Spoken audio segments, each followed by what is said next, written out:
వి gold trusted gold buyers తాకట్టులో ఉన్న బంగారాన్ని విడిపించి ఈ రోజు ఉన్న మార్కెట్ ధరకే కొనబడును. మరిన్ని వివరాలకు సంప్రదించండి 7771077720. ఏ ఊరు మీద? మా శ్రీనగరం దాచిలు మండలం. ఏం జరిగిందండి? ఈ బీసీ హాస్టల్లో మా పిల్లలు అయితే మాత్రం మా తమ్ముడు కొడుకు ఇంకో తమ్ముడు ఇద్దరు దాచిపల్లి గవర్నమెంట్ జూనియర్ కాలేజ్ చేస్తున్నారు. ఇంత ఫస్ట్ ఓకే. ఈడ కొత్త రోజులు ఇద్దరు ఎస్టీలు బొట్టుపాలెం ఇద్దరు ఎస్టీలు. ఈ నలుగురు పిల్లలకి ఎట్ట సమాసం అయిందో ఏమో మనకు తెలియదు. ఈ దాచిపల్లిలో వడ్డేరాజులు అనే అబ్బాయి ఒక బొత్తుల నరేంద్ర ఆలియస్ నర్రి ఆ అబ్బాయి అనేక రకాల మత్తు పదార్థాలు కలవడబడ్డాడు. ఈ నలుగురు సమాసం కుదిరింది. ఈ అందరి కుదిరి ఏం చేస్తారంటే వీళ్ళు ఈ అబ్బాయి సాయంకాలం కాలేజీ వదిలిపెట్టాను 3-4 మధ్యాహ్నం పాసిబుల్ టైంలో వచ్చి అక్కడ కూర్చుంటారు. ఈ నర్రి అనే అబ్బాయి ఆ అబ్బాయి కోసం ఈ నలుగురు వచ్చేవాళ్ళు. వాళ్ళకి నచ్చిన అమ్మాయిని అడగటం, లవ్ చేయమంటాం, లేకపోతే ఇది అంటాం. ఆ అమ్మాయి ఎవరైనా అడిగిన అమ్మాయి ఇంకొకరితో క్లాస్మేట్తో సరదాగా మాట్లాడినా కానీ సొంతంగా మాట్లాడిని ఓ అన్నగో తమ్ముడు మాట్లాడిన వీళ్ళు ఒప్పుకోరు. ఆ మాట్లాడిన సందర్భంలో ఈ పిల్లలు దేశపట్టం ఎవడొచ్చి మాట్లాడిన దేశపట్టం రూమ్ దేశపట్టం హాస్టల్లోకి వాడిని కట్టేసి కొట్టడం అట్లా జరుగుతుంది. ఎన్నాళ్ళ మీద జరుగుతుంది ఇది? ఎన్నాళ్ళ మధ్యలో మా పిల్లల దగ్గర మాత్రం మా తమ్ముడు పిల్లల దగ్గర మాత్రం ఇది 27వ సీరియల్. అది 27 మందిని 27 మంది కొట్టడం ఇప్పటి వరకు. జస్ట్ ఇందాక 10 నిమిషాల ముందే హాస్టల్లో వాడిని వచ్చి అడిగి పోయి మాట్లాడిన ఏంటంటే ఆ తక్కిన మొత్తం పెద్ద గొట్ట చిన్న కొడతానని పిల్లలు అంటున్నారు. ఆ హాస్టల్లో ఉన్న పిల్లలు 4 ఉంటారు. మొత్తం ఎంతమంది బయట సాయంత్రం ఫుడ్ కొడతాను, ఫుడ్ పోసి చేస్తే 7 కొంటాడుతుంది. అది జరుగుతుంది స్టోరీ. ఈ హాస్టల్లో వార్డెన్లు ఏమయ్యారు, వాచ్మెన్ ఏమయ్యారు, దానికి ఒక సూపర్వైజర్ ఉంటాడు. అదేమంటే మాకు 7 హాస్టల్ అప్పు చెప్పారు, 7 హాస్టల్ నేను ఒక్క ఇన్ఛార్జ్ చూసుకోవాలి వస్తుంది అని అతను వార్డెన్ అంటున్నాడు. మరి ఎవరు తప్పు పట్టాలి?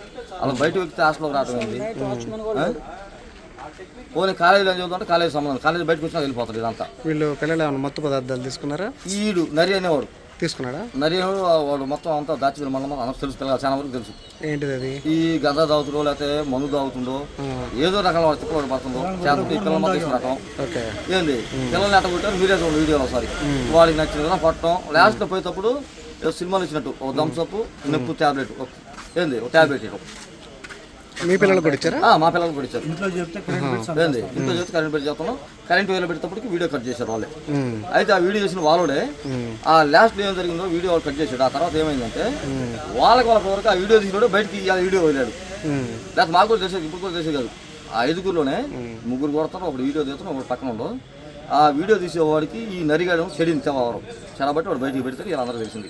లేకపోతే వీడియో ఎవరికి తెలిసింది ఎవరికి తెలియదుగా. ఓకే, అది జరిగింది. అయితే క్లారిటీ ఇది. అసలు ఒక 5 హాస్టల్కి వార్డుని పెడతామేంటి, ఒక సూపర్వైజర్ మగపిల్ల బాయ్స్ హాస్టల్కి ఆడ మనిషిని సూపర్వైజర్ పెడతాం ఏంటి? ఉంటుంది ఆడపిల్ల మగపిల్ల కూడా 20-21 సంవత్సరాల పిల్లలకి ఆడ ఉంటుంది వార్డునికి. ఇది న్యాయం అనేది. మరి కలెక్టర్ గారు వీళ్ళందరూ ఎంఈఓ గారు ఏమిటి వీళ్ళందరూ ఏం చేస్తాం మాకు తెలియదు. ఇంకా కంప్లైంట్ ఇచ్చారు మీరు? మేము ఇప్పుడు స్టేషన్ కంప్లైంట్ ఇచ్చాము.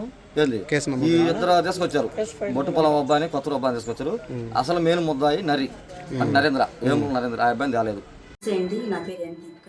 నేను ప్రభుత్వ బీసీ కళాశాల బాలుర వసతి గృహము దాచేపల్లి ఇన్ఛార్జి వార్డెన్ అండి. మా వసతి గృహంలో పిల్లలు ర్యాగింగ్ చేసుకున్నారని చెప్పి న్యూస్ పత్రిక ద్వారా వీడియో వైరల్ అయింది. కానీ అది ర్యాగింగ్ కాదండి, పిల్లల యొక్క వ్యక్తిగత సమస్య, ప్రేమ విషయం వలన వాళ్ళు కొట్టుకున్నారు. ఈ విషయం గురించి మేము ఆల్రెడీ పోలీస్ స్టేషన్లో కంప్లైంట్ చేసామండి. పిల్లలు మైనర్లు అవ్వటం వలన వాళ్ళ యొక్క వ్యక్తిగత సమాచారం అనేది మేము చెప్పలేకపోతున్నాము. ఆల్రెడీ మేము పోలీసు దృష్టికి తీసుకెళ్ళాము, కంప్లైంట్ ఇచ్చాము, వాళ్ళు చర్య తీసుకుంటున్నారండి. దీనిలో దయచేసి పత్రికా మీడియా వాళ్ళు కానీ దీన్ని వీడియోని పిల్లల భవిష్యత్తు దృష్ట్యా వైరల్ చేయకుండా ఉండవలసిందిగా కోరుతున్నాము. అబ్బాయి జూనియర్ కాలేజ్ గవర్నమెంట్ స్కూల్లో చదువుకుంది. ఒక 4 రోజుల నుంచి వాళ్ళు గొడవ చేస్తారంట పెద్ద పిల్లలని. మరి నిన్న 4వ తారీఖు రోజు పుట్టుకాడికి వెళ్తారా నేనేం చేయాలని తీసుకెళ్ళారంట. ముందు ఒక అబ్బాయిని తీసుకెళ్ళారు, వికలాంగ అబ్బాయిని కొట్టి పంపించారంట. ఆ అబ్బాయి మా అబ్బాయి చెప్పలేదు. అది తెలియకుండా ఈ అబ్బాయిని కూడా పుట్టుకాడికి వెళ్తారా ఏం చేయాలి కొనుక్కొచ్చుకున్నారా అని క్లాస్ బిల్లకు తీసుకెళ్లారంట. 2:30 గంటలు కొట్టారంట రూమ్లో. వాళ్ళకి ఎవరికని చెబితే మళ్ళీ స్కూల్కి వస్తావు మళ్ళీ చంపేస్తామని నిన్నని చెప్పారంటండి. మాకు చెప్పలేదు. ఈరోజు వీడియో వచ్చాక మాకు తెలిసింది. ఎందుకు చెప్పలేదు అయ్యా మాకంటే వాళ్ళకు చంపుతామన్నారు, కొడతామన్నారు, అందుకే నేను చెప్పలేదు అన్నారు. ఎక్కడికి తీసుకెళ్ళి కొట్టారమ్మా? హాస్టల్కి తీసుకెళ్ళి కొట్టారు. ఎక్కడది? BC hostel. హాస్టల్ ఎట్టుందో మాకు తెలియదు. కంప్లైంట్ ఇచ్చారా? కంప్లైంట్ ఇచ్చాము. ఏమన్నారు పోలీసులు? ఏమన్నారు? 2 ఉన్నారు లోన, మిగతా వాళ్ళు తీసుకొస్తామని అంటున్నారు. అందరికీ నమస్కారం అండి. ఈరోజు దాచేపల్లి పిఎస్ లిమిట్స్లో మనకి బీసీ వెల్ఫేర్ హాస్టల్లో పిల్లల మధ్య ఒక చిన్న ఘర్షణ జరిగిందని చెప్పి వీడియో వైరల్ అయిన తర్వాత వెంటనే మనం ఆ బీసీ వెల్ఫేర్ హాస్టల్ ఇన్ఛార్జ్ ఎం దీపిక గారిని పిలిపించి ఇన్ఫర్మేషన్ తెలుసుకోవడం జరిగింది. అందులో ఇప్పుడు మీడియాలో ఏదైతే వస్తుందో ఇది ర్యాగింగ్ అని అట్లానే ఇదంతా కూడా వైరల్ అవుతుంది. బట్ ఇన్ రియాలిటీ అది ర్యాగింగ్ కాదు, ఒక ప్రేమ విషయంలో వాళ్ళ మధ్య జరిగిన ఘర్షణ. ఇందులో ఏదైతే జరిగిందో వెంటనే మేము విక్టిమ్ మైనర్ బాయ్స్ ఎవరైతే ఉన్నారో వాళ్ళని పిలిపించాము. వెంటనే కంప్లైంట్ కూడా తీసుకుంటున్నాం వాళ్ళ ఫాదర్ దగ్గర నుంచి. అట్లానే victim as well as accused కూడా మన దగ్గరే ఉన్నారు ఇప్పుడు సోఫార్. కాకపోతే వీళ్ళందరూ మైనర్స్ అవ్వడం వల్ల నేను మీడియా వాళ్ళందరికీ రిక్వెస్ట్ చేస్తుంది ఏంటంటే, as per supreme court guide lines మనము మీడియా మైనర్ ఎవరైతే పిల్లలు ఉన్నారో వాళ్ళ ఐడెంటిటీని రివీల్ చేయకూడదు, ఎందుకంటే వాళ్ళకి ఇంకా ఫ్యూచర్ ఉంటుంది కాబట్టి.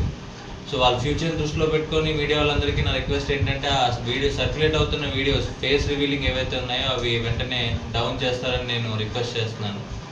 At the same time complaint తీసుకొని ఇప్పుడు ఎఫ్ఐఆర్ కూడా రిజిస్టర్ చేసి వాళ్ళకి ఇష్యూ చేయడం జరుగుతుంది. దీని related due course of action ఏదైతే ఉంటుందో యాజ్ పర్ లా చట్టపరంగా మేము లోబడే అన్ని కూడా ప్రొసీడ్ అవుతుంది.